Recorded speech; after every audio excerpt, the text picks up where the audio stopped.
Hola, welcome to Chapter 1, Flipgrid, 1.1 and 1.2. So I'm going to go ahead and get started. The topic or theme for Chapter 1 is going to be school vocabulary. So like the classes that you're taking, places around campus, etc., school supplies. The vocab list for Chapter 1 is pretty extensive. It's a really long vocab list, so you're going to want to make sure that you set aside enough time to study all of that vocabulary. Use the flashcards, use Quizlet, but definitely get started on learning all the vocab because, I don't know, for some reason the lower chapters in this textbook have much more vocabulary in them than the higher chapters. So that gives you something to look forward to. As you go farther in Spanish, and especially in Spanish 121 or 122 and 123, you'll have less and less vocabulary, but maybe a bit more grammar. So that's the trade-off. So anyway, here we are with Language Lab 1.1, where we're going to talk about the articles and school vocabulary. So articles in Spanish is basically what comes before the noun. So nouns, remember, are people, places, things, and ideas. And the article can be like saying the before a noun, the house, the chair, the car, the dog. Here's the thing that's kind of hard for us to accept as English speakers about Spanish. All nouns in Spanish have a gender. They can be masculine or feminine. And we as English speakers are not used to, not really comfortable with the idea that nouns, objects, can have a gender. So we're used to living things having a gender mostly. So what I always tell my students is it's not the thing that has a gender. It's not a chair that's masculine or feminine, or it's not a pen that's masculine or feminine. It has nothing to do with who uses it, what it's made of, what it looks like, what shape it is, nothing like that. It is the word for the thing that has a gender. So it's the word for chair that's feminine and the word for pen that's masculine. It's not at all the thing itself having a gender. So hopefully that will help. So here's why this is important. As we build upon our foundational skills to like make sentences and make sentences longer and more complicated, everything in the sentence is going to match the gender and the number of the noun, you know, the thing that the sentence is about. So we have to learn the gender of nouns. It is so, so, so important. The only surefire way to learn the gender of a noun is to look at the article that comes before it. A lot of nouns in Spanish end in O that are masculine, and a lot of nouns in Spanish end in A that are feminine. But there are exceptions to that rule, number one. And number two, not all nouns end in O or A. There are nouns that end in a consonant. So the only way that we can be sure that we're knowing the gender of the noun that we're learning is by looking at the article. So if you look at your vocab list, for example, in all the objetos en la sala de clase, all of the school supplies, all of those nouns like backpack, computer, calculator, all of those nouns are going to be listed with their article. So either the el or the la that comes before it. So let me talk about which one is which. We have feminine nouns where the article is going to be la silla, the chair. And we have masculine nouns where the article is going to be el bolígrafo, it's masculine. So that's the only surefire way. That article will never lie to you. That article will never say that it's the wrong gender. So if you even look up a noun in like a good old-fashioned dictionary, like, you know, the paper kind that's in a book, remember those? All of the nouns that are listed in the dictionary, in the Spanish dictionary, even show their article that comes before it so that you can tell if that noun is masculine or feminine. So that's the only surefire way.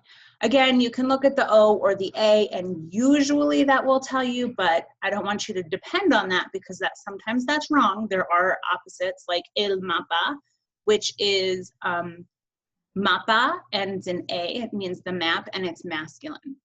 So, so you can't depend on the O and A. And then like down here on the bottom, un papel, papel is a noun, paper, that ends in a consonant.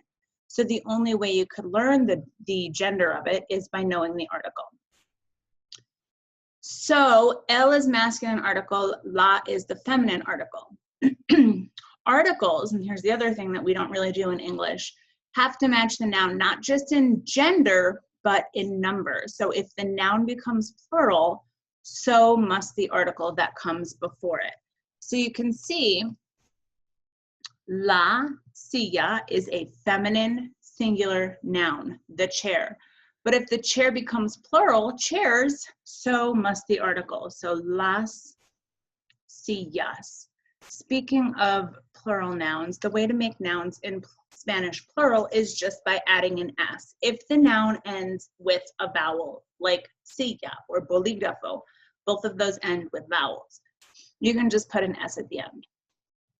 If the noun ends in a consonant, like papel, to make it plural, you have to add ES. And in Spanish, you always pronounce all of the vowels that you see. So un papel or papeles is how you make that plural. So la becomes las, and then el bolígrafo, the singular pen, el becomes los bolígrafos, the pens. So those are the definite articles. Definite articles are like saying the before a noun. We also have indefinite articles, which is just the difference between saying the becomes like a. So instead of the chair, it's a chair. So the indefinite feminine article is una silla, a chair, and when it becomes plural, it's unas sillas, some chairs. It's indefinite, we don't know how many, it's just one or more than one. Masculine is un bolígrafo, and the plural is unos bolígrafos, so a pen or some pens. And then here's the example of papel. Like I said, it is a noun that ends in a consonant. So to make it plural, you have to add ES. So un papel, a paper. You can see that paper, papel, is masculine. Otherwise, it would be una. Un papel, a paper. Unos papeles, some papers. So those are the definite and indefinite articles and the gender of nouns and why it's so important. So that's the first topic that we're going to talk about for chapter 1.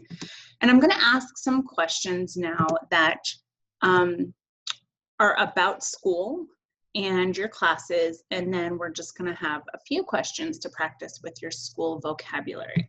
So the first question asks, ¿Cuál es tu clase favorita y por qué?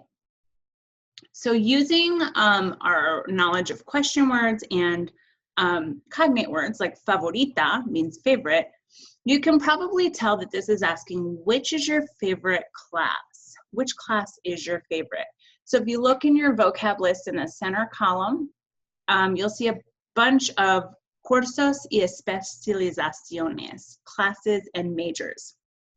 So you can check out that list, hopefully find your favorite class. I know most of you are just going to say it's Español, so that'll be easy. But so here's how I would like you to answer this. You're going to start with mi clase favorita es, and then you fill in your favorite class. So mi clase favorita es Español. And then say why. Why would a class be your favorite class? So start with por qué. Por qué means because, when por qué is one word. So por qué, 2 words, means why. Por qué, 1 word, no accent, means because. And then you're going to tell me why would a class be your favorite class. And here's some more cognate words, some more examples you might use. Por qué es interesante. It's interesting. Or por qué es importante. Maybe it's an important class. Por qué es divertido. Divertido is not necessarily a cognate word. That means fun. Maybe that class is fun to you. Porque, you know what you can say? Porque me gusta. That just means because I like it. Okay? That's your favorite class because you like it. And that's, oops. And that is a perfectly appropriate, I'm going to slide this up here, answer. So, or maybe you have another reason why you have a favorite class. And you could probably just say that, porque es, and then because the class is whatever it is to you. So, for example, mi clase favorita es español, porque es importante. Or mi clase favorita es las matemáticas, porque es importante, porque es interesante. So that's how you're going to answer the first one. The second question is very similar, but instead of talking about your favorite class, you're going to talk about who your favorite professor or profesora is. So you're going to start that second question like this. Mi profesor, or if she is a female, profesora, favorito, or again, if she's female, you say mi profesora favorita es, and then you name her. Mi profesora favorita es la señora Carrillo, and then you're going to say why. ¿Por qué? So similar to the question about your classes, why would you have a favorite professor? Porque es bueno.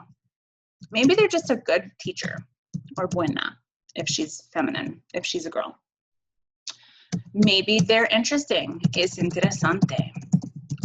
Maybe they are fun, es divertido. I know everybody loves a fun teacher, or divertida.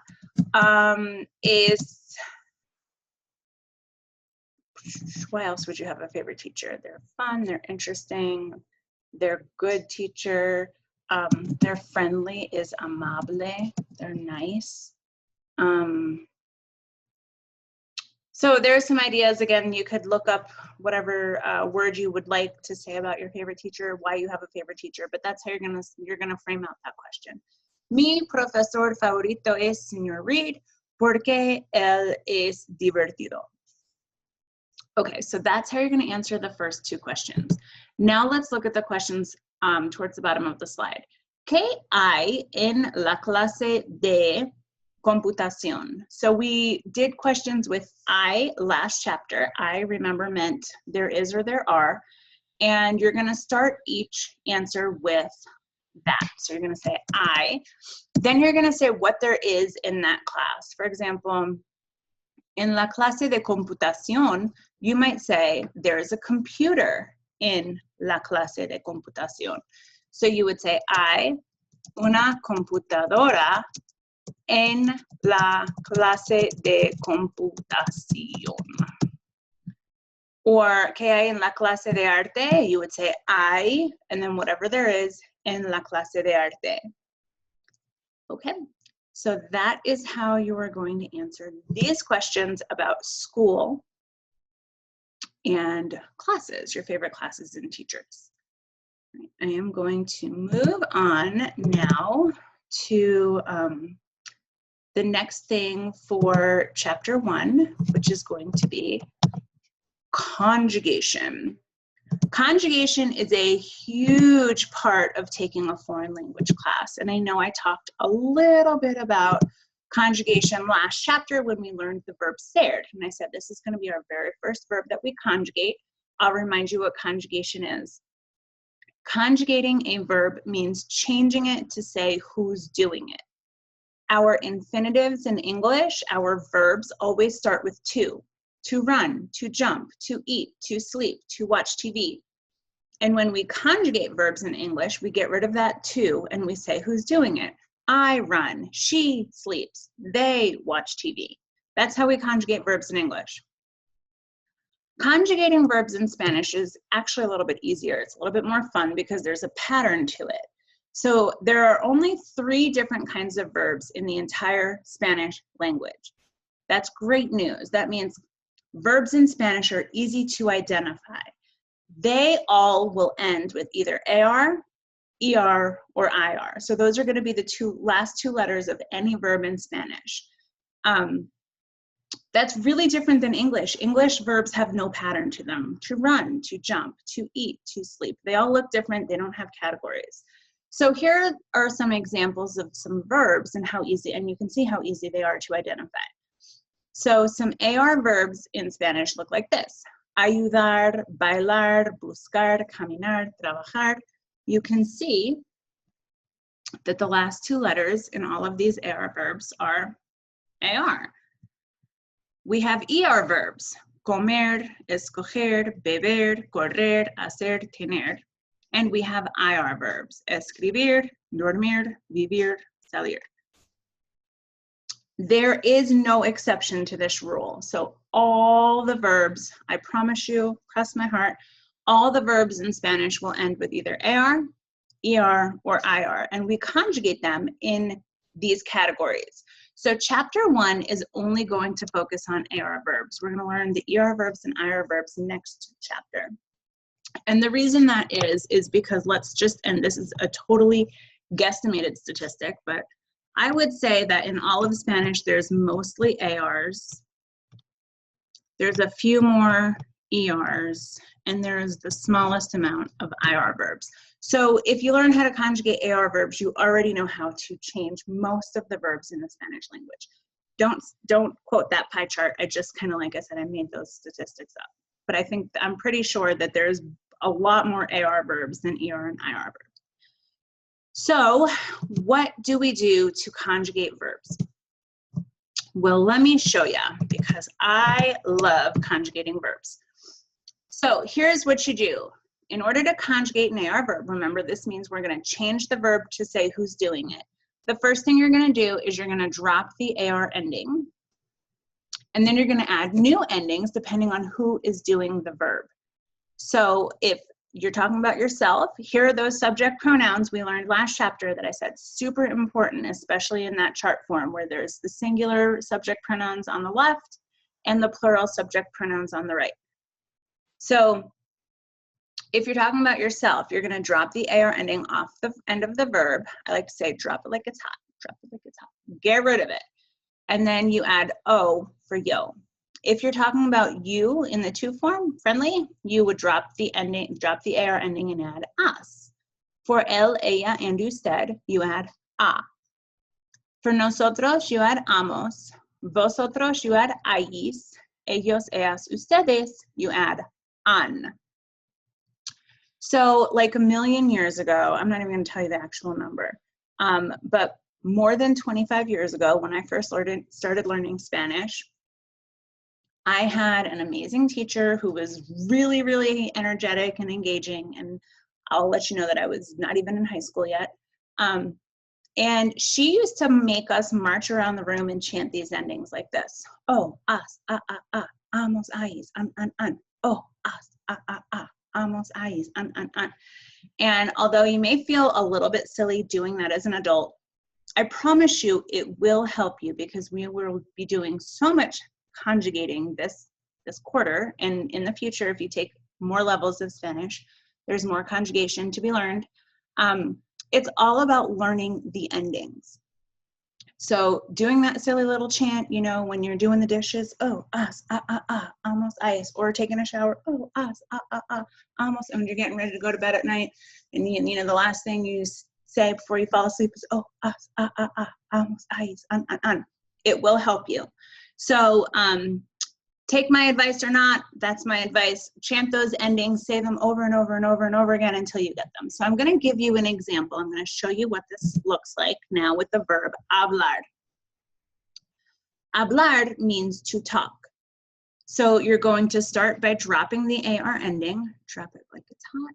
Drop it like it's hot. Get rid of it. And what you're left with is called the stem. Sometimes it's called the root. Either way, it means the same thing. It's what you're left with after you drop the ending. So the stem of the verb hablar is habl.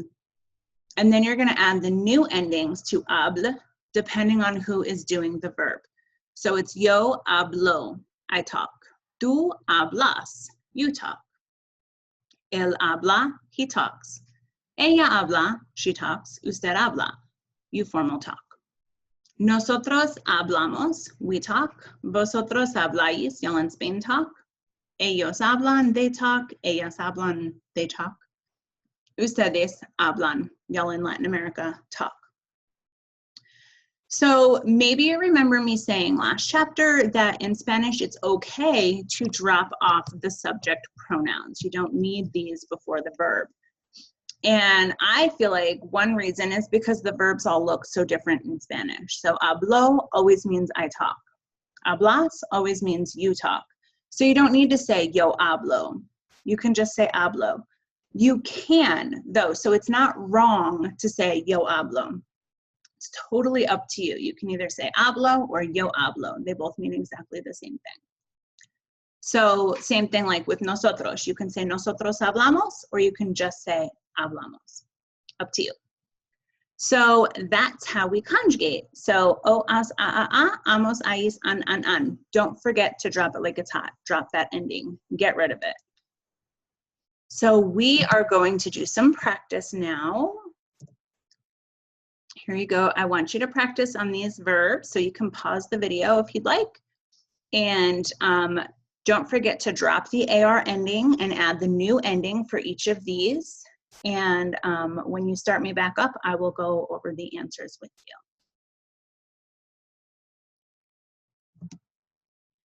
Okay, so yo would be yo canto. Hopefully you dropped the AR ending and added o. For tú, it would be tú bailas. Nosotros tomamos. Tomamos. Drop the AR ending and add amos. Nosotros tomamos. For ella and the verb practicar, it would be ella practica. Ella practica. She practices. Oh, I should be going over what these mean. So cantar means to sing. Yo canto, I sing. Bailar means to dance. Tú bailas, you dance. Tomar means to take. So nosotros tomamos means we take. It also can mean we drink. Sometimes people use tomar as in to take in a beverage. So nosotros tomamos can mean we drink. Ella practica, she practices. Comprar for ustedes, comprar means to buy. So it would be ustedes compran. You all buy. Mirar, to look at. And then for ellos would be ellos miran. They look at. Trabajar means to work. Él trabaja. He works. Necesitar, to need, for vosotros. Vosotros necesitáis. Necesitáis. You all need. Y'all in Spain need. Now, obviously, you would want to add something to these sentences. You know, we sing something, we take something, we buy something. But for now, remember that little building blocks thing that I was telling you where you've got the subject. Now you can add a verb. You've got a subject and a verb. Technically, you have a sentence. So anything we add beyond this is just making it more and more complex, more complicated, more robust, more beautiful. Mandar means to send. So usted manda. You send. You formal. Send, like something in the mail. Or you can send an email. Preguntar means to ask. So tú preguntas. You ask. And then visitar, to visit. Ellos visitan. They visit. So hopefully you did stop my video and went through these and then checked yourself, and I'm hoping you did great. That means you had an awesome teacher. So when you go to take your grammar quiz for chapter 1, this is what's going to be on it. This is one of the things that's going to be on it, is conjugating AR verbs. Drop it like it's hot, add the new ending depending on who is doing it. And you guys are going to chant those endings as you go about your life for the next couple of weeks. Here are the questions I want you to answer in your Flipgrid video. ¿Tú practicas deportes? So notice the first question, I always put the verb in red, especially when we're just starting out. it means, do you practice sports? It's in the to form. Tú practicas? You're going to answer in the yo form. Sí, these are yes or no questions. So sí practicó deportes, or no practicó deportes. When you answer no in a yes or no question in Spanish, you need two no's. You need one to start, no. Then you need another no right before the verb. No practico deportes. The first one means no, and the second one means don't. No, I don't practice sports. Same thing with the second one. ¿Tú escuchas música? It would be sí escucho música, or no escucho música. ¿Tú tocas un instrumento? Do you play an instrument? Hey, if you play an instrument, tell me which one you play. The next question is not about you, it's about Susana. So it's in the ella form. The question is not asked in the tú form, it's asked about her. Does she baila? Susana baila en la casa? So you're going to answer in the ella form. Sí, Susana baila. Or no, Susana no baila en la casa. ¿Tus amigos cantan bien? This question is not asking about you, it's asking about your friends. Do they, ellos cantan bien? So when you answer, you're going to either leave it in this, you're going to leave it for ellos. Sí, mis amigos cantan bien. Or no, mis amigos no cantan bien. And then finally, the last question, this is the $1,000,000 question. ¿Tú y tus amigos estudian mucho? Do you and your friends, do you all, that's ustedes, estudian mucho? It's been conjugated for ustedes in the question. So who would you need to answer for? If I asked you in English, do you all study? How would you answer me? Yes, we all study, or nosotros. So you need to answer that last one in the nosotros form. Okay, that's going to wrap up Capítulo 1, the first Language Lab 1.1 and 1.2. So let me know if you have any questions, and I look forward to hearing all of your responses. Happy flipping.